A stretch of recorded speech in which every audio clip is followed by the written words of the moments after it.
नया फिर दिन हुआ पुरानी रात का, करे सो शुक्र हम खुदा की जात का, खुदा की जात का नया फिर दिन हुआ। आज की आयत।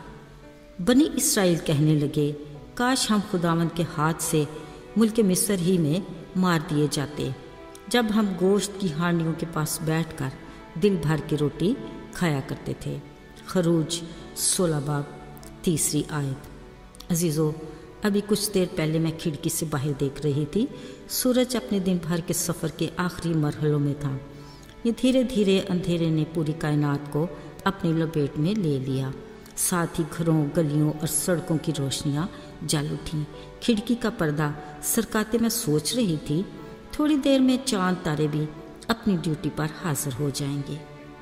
कायनात कुदरत किस कदर खूबसूरती और मुनज़्ज़म तरीके से चल रहा है। हर मौसम अपने वक्त पर आता, अपने फ़राइज़ अंजाम देता और चला जाता है। किसी को दूसरे से गिला है ना शिकायत। मगर हाँ, एक इंसान है जो अगरचे अपनी आज़ाद मर्जी पर है, फिर भी किसी हाल में खुश नहीं। अजीज़ों, ये सिर्फ आज के इंसान की बात नहीं, ये सदियों पुराने किस्से हैं, जिसका सबूत हमें कलाम मुक़द्दस से भी मिलता है। एक वक्त था, बनी इसराइल यूसुफ की हाकमियत के दौर में मुल्क मिस्र में कहत के तवील अयाम में भी खुश और मुतमईन थे। फिर ऐसा बादशाह आया जो यूसुफ को नहीं जानता था। सो मिस्रियों ने अपने मुल्क में बसने वाले इब्रानियों की ज़िंदगी तल्ख कर दी, क्योंकि मिस्री इस कौम की बढ़ती कुव्वत से खौफज़दा थे। लिहाजा इब्रानियों ने अपने खुदा के हुजूर गिरे आज़ारी की, तो खुदा उन्हें बड़ी इज्जत से भरा पूरा गुलामी के घर से निकाल लाया। अभी वो खुशी खुशी निकले ही थे कि उनके रास्ते में बहरे कुलज़म आ गया, और फिर देखा कि मिस्री फ़ौज उनके पीछे है। अजीज़ों, ये वो वक्त था जब वो आगे पीछे देखने की बजाय ऊपर अपने रब को देखते और शुक्रगुजारी करते। मगर वो अपनी फितरत के हाथों मजबूर बुड़बुड़ाने और मूसा से कहने लगे, क्या मिस्र में कब्रें नहीं थीं? तू हमें मारने बियाबान में ले आया। हम तो मिस्रियों की खिदमत करते वक्त खुश थे। जब अगले पल बहरे कुलज़म में खुश्क रास्ता नज़र आया तो खुशी से झूमते पार हो गए। फिर अपनी आंखों ही के सामने मिस्री फ़ौज को समंदर में गर्क होते भी देखा। अभी वो अपने रब की शुक्रगुजारी कर ही ना पाए थे कि प्यास से बुरा हाल। फिर मूसा से खफा हुए। तब खुदा ने उन्हें मीठे चश्मों से पानी पिलाया। अभी सुख की सांस ही ना ली थी कि भूख ने आ सिताया। शिकवे करने लगे कि मिस्र में तो हम गोश्त की हांडियों के पास बैठकर दिल भर की रोटी खाते थे, पर मूसा तू हमें बियाबान में भूखा मारने के लिए ले आया। खुदा ने फिर रहम किया और हर शाम गोश्त और हर सुबह पेट भर के रोटी खिलाई, पर हर हाल में शिकवे शिकायत बरकरार रहे, जिसके बायस उन्होंने अपनी वादा की हुई सरजमीन पर पहुंचने में 40 दिन की बजाय 40 साल लगा दिए। अजीज़ों, अगर आज हम इनसे अपना मुआवजा करें तो हम इनसे किसी भी तौर अच्छे नहीं। गर्मी आ जाए तो सर्दी की याद सताने लगती है, जो सर्दी हो तो गर्मी से दिल उदास। एक से दूसरे दिन तक बारिश बरसे तो जी आवाज़ार, जो कभी ना बरसे तो रब के हुजूर अपने मतलब के लिए बार बार हाथ उठा के दुआएं मांगते नहीं थकते। मसरूफ़ हो जाएं तो ठंडी सांस लेते कहेंगे कि एक पल भी सुख की सांस नसीब ही नहीं हो रही। अजीज़ों, जो बेकार बैठ जाएं तो मुसीबत, कभी इससे गिला तो कभी उससे शिकायत। चलिए, ये तो मान लिया कि खाली जेब और भूखा पेट शिकायत तो बनती हैं।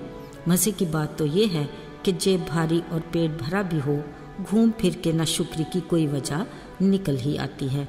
तकदीर के रोने लग जाते हैं और रिश्ते नातों में खफगी, दोस्ती में शक व शुबे। अक्सर घर में एक ही छत तले भी हर किसी के अपने नाज नखरे। अजीज़ों, दिल दिमाग में अगर गिले शिकवे और नाशुक्री का सुनामी हर पल मौजूद होगा, इसका असर तो चेहरे से भी दिखेगा।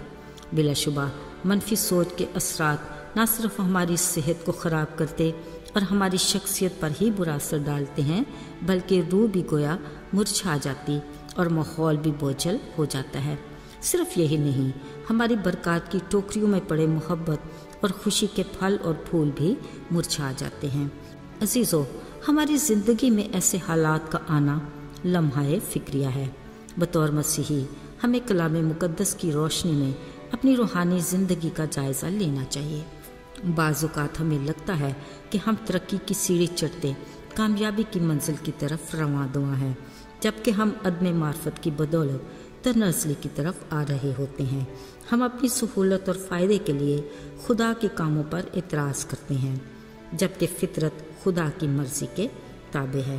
ہماری خود غرضی کا یہ عالم ہے کہ اگر دوسرے کے بھلے میں میرا فائدہ نہیں تو مجھے نامنظور۔ اجتماعی ترقی، خوشحالی میں مجھے کچھ قربانی دینا پڑے تو ضد بازی، اپنی بے صبری اور ناشکری اس انتہا کی کہ میری ذات سے پرے مجھے کچھ بھی گوارا نہیں۔ عزیزو، ان سب کی بنیاد وجہ خدا کو حقیقی طور پر نہ جاننا ہے، جبکہ کائنات اس کی عظمت اور قدرت کا منہ بولتا ثبوت ہے۔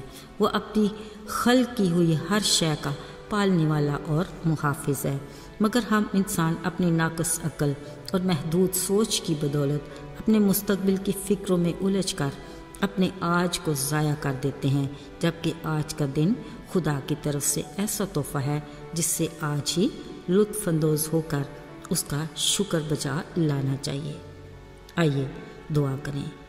قادر مطلق خدا، ہم تیرے شکر گزار ہیں کہ تو نے کائنات کی ہر شے کو ہماری خوشی، بہتری اور فائدے کے لیے تخلیق کیا۔ ہم تیری تعریف کرتے اور تجھے مبارک کہتے ہیں، یسوع کے نام میں آمین۔